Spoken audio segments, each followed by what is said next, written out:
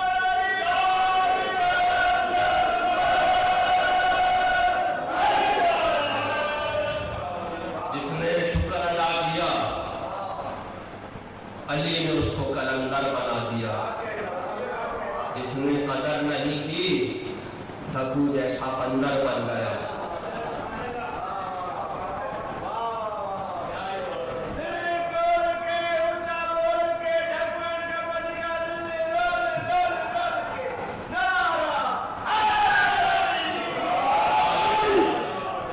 اور پھر ایسا ناشکرا کہ جو علی ولی اللہ پڑھ کر بھی عذاب خدا میں گرفتار ہوا.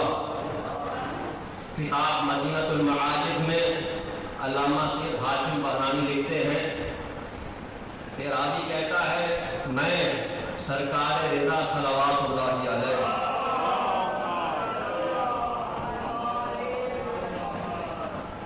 کے پاس خراسان میں تشریف فرما تھا. امام نے مجھے اپنے پاس بلایا اور کہا کہ علی ابن ابی حمزہ الفتائینی کہ جو واقفی فرقے سے تعلق رکھتا تھا. واقفی فرقہ شیعوں کا ایک پرانا فرقہ ہے کہ ان کے عقیدے کے مطابق امامت امام موسیٰ کاظم پر ختم ہو جاتی ہے. لہذا اس کے بعد جتنے بھی ائمہ ہیں ان کو معاذ اللہ جھوٹا اور کاذب مانتے تھے. تو یہ انہی میں سے تھا بطائنی. امام نے کہا، راوی کہتا ہے کہ بطائنی ابھی مر گیا. اور پھر آہستہ آہستہ جیسے ہی وقت گزرتا رہا امام مجھے خبریں غیب دیتے رہے کہ اب اس کو قبر میں اتارا جا رہا ہے. اور پھر کچھ دیر گزری امام نے کہا اور اب اس کے پاس فرشتے آ گئے. اور پھر کہا سن اب اس سے سوال ہو رہا ہے. اور وہ پوچھ رہے بتا تیرا رب کون ہے؟ کہتا ہے پروردگار عالم میرا رب ہے۔ امام نے کہا اب اس سے پوچھ رہے ہیں بتا تیرا نبی کون ہے؟ تو کہہ رہا ہے محمد مصطفیٰ صلی اللہ علیہ وآلہ میرے نبی ہیں۔ اب اس سے پوچھ رہے ہیں بتا تیرا دین کیا ہے؟ اس نے کہا اسلام میرا دین ہے۔ اس کے بعد پوچھا بتا قبلہ؟ اس نے کہا کعبہ۔ اس نے کہا انہوں نے پوچھا کتاب؟ اس نے کہا قرآن۔ یہاں تک کہ امام کہتے ہیں اب انہوں نے پوچھا بتا تیرا ولی کون ہے؟ توجہ۔ اس نے کہا علی۔ فرشتوں نے کہا اس کے بعد؟ اس نے کہا حسن۔ فرشتوں نے پوچھا اس کے بعد؟ اس نے کہا حسین۔ فرشتوں نے پوچھا اس کے بعد؟ اس نے کہا زین العابدین۔ پوچھا اس کے بعد؟ کہا باقر۔ اس کے بعد کہا جعفر۔ اس کے بعد کہا کاظم۔ اور پھر پوچھا اس کے بعد؟ چونکہ یہیں تک مانتا تھا۔ امام کہتے ہیں آپ سوال کر رہے ہیں جواب نہیں دے پا زبان لڑکھڑا رہی ہے۔ اور پھر امام نے کہا فرشتوں نے دوسری مرتبہ پوچھا بتا اس کے بعد ولی کون ہے؟ بتا اس کے بعد کون ہے؟ فرشتوں نے جہنم کا کھول اٹھایا، اس کی قبر میں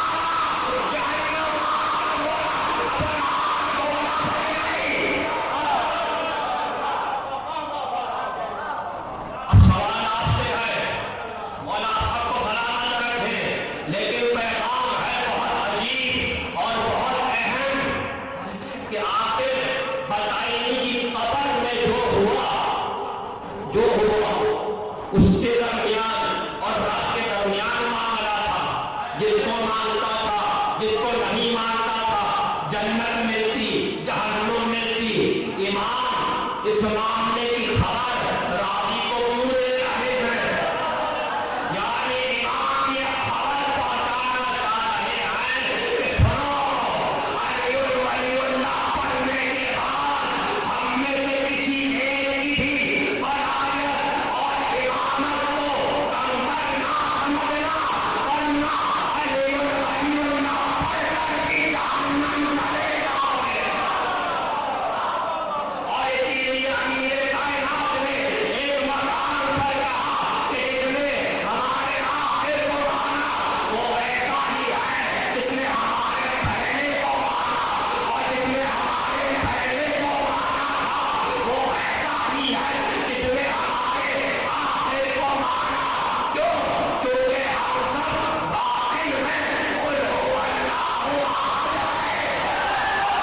ظاہر میں من نور واحد ہے، باطن میں احد، ظاہر میں واحد۔ کیوں؟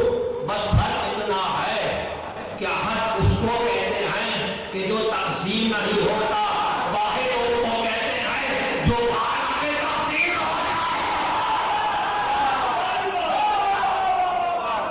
صلوات پڑھنے ملے گا محمد والا۔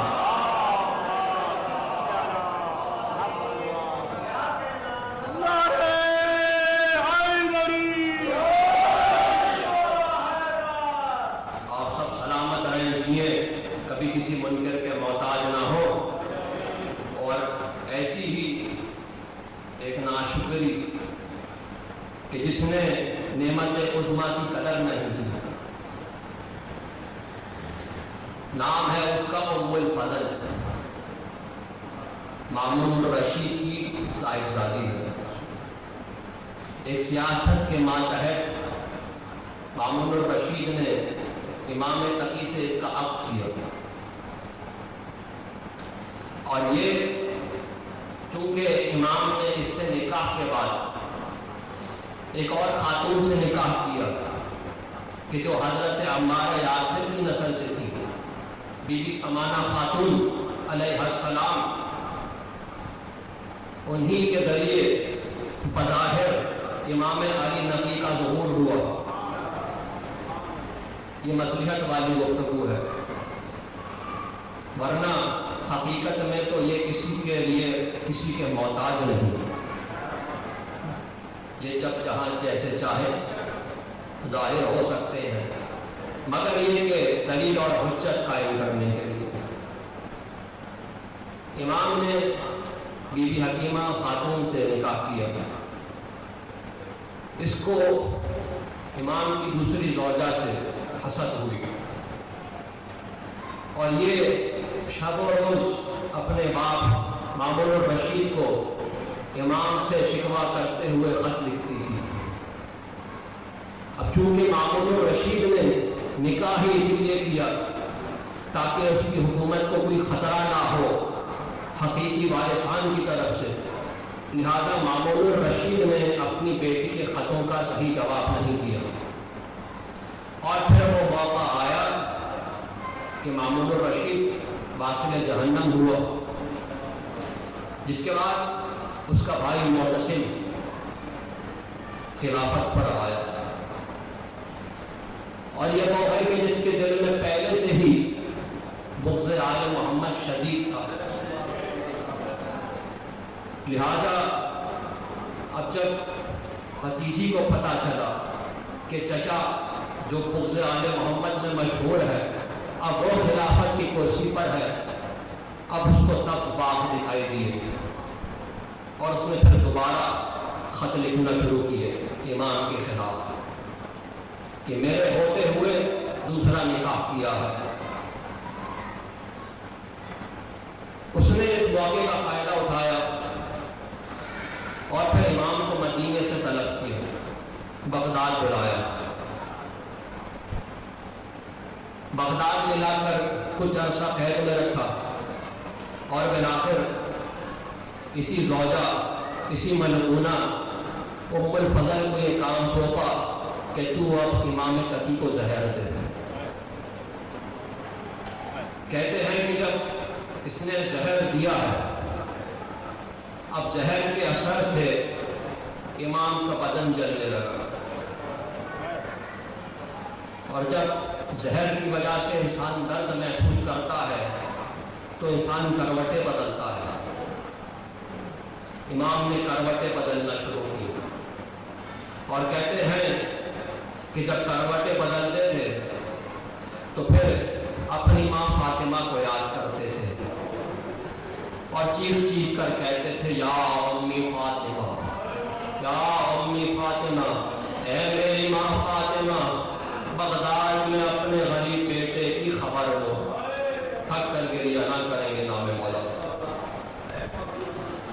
جو دکھیا ماں عقیہ سے اس فرش ادا پر آتی ہے، اس کے رومال کو خالی نہ جانے دیں۔ کہتے ہیں کہ جب امام نے درد و کرب میں یا فاطمہ کی صدا دینا شروع کی، اس ملعونہ کو یہ خوف محسوس ہوا کہ کہیں لوگوں کو یہ خبر نہ ہو جائے کہ میں نے ہی امام کو زہر دیا ہے۔ اس ملعونہ نے اپنی سہیلیوں کو بلوایا اور کہا کہ آؤ مل کر تالیاں بجاتے ہیں، گانے گاتے ہیں، تاکہ تقی کی آواز گھر سے باہر نہ جائے۔ اب مجھے نہیں پتا یہ جملہ آپ کیسے بھولیں گے۔ فاطمہ کا لال تڑپتا رہا، یا فاطمہ کہتا رہا، اور شیطان کی بیٹیاں تقی کے سامنے تالیاں بجاتی رہی، ناچتی رہی۔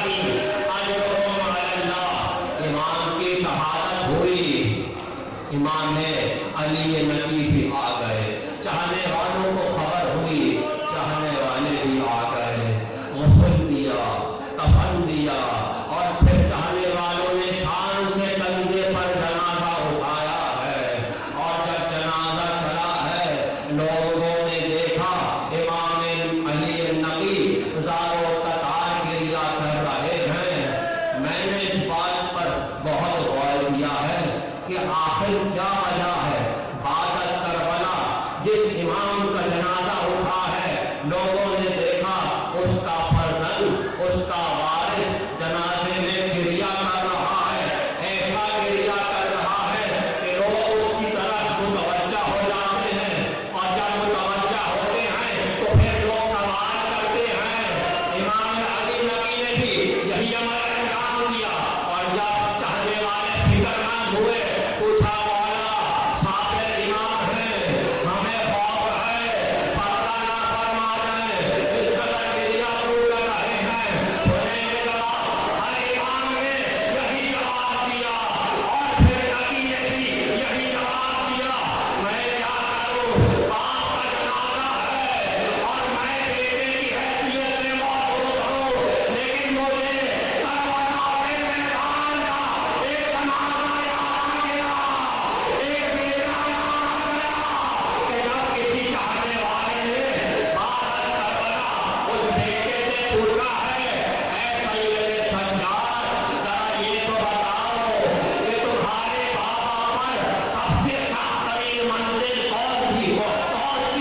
ماتم حسین.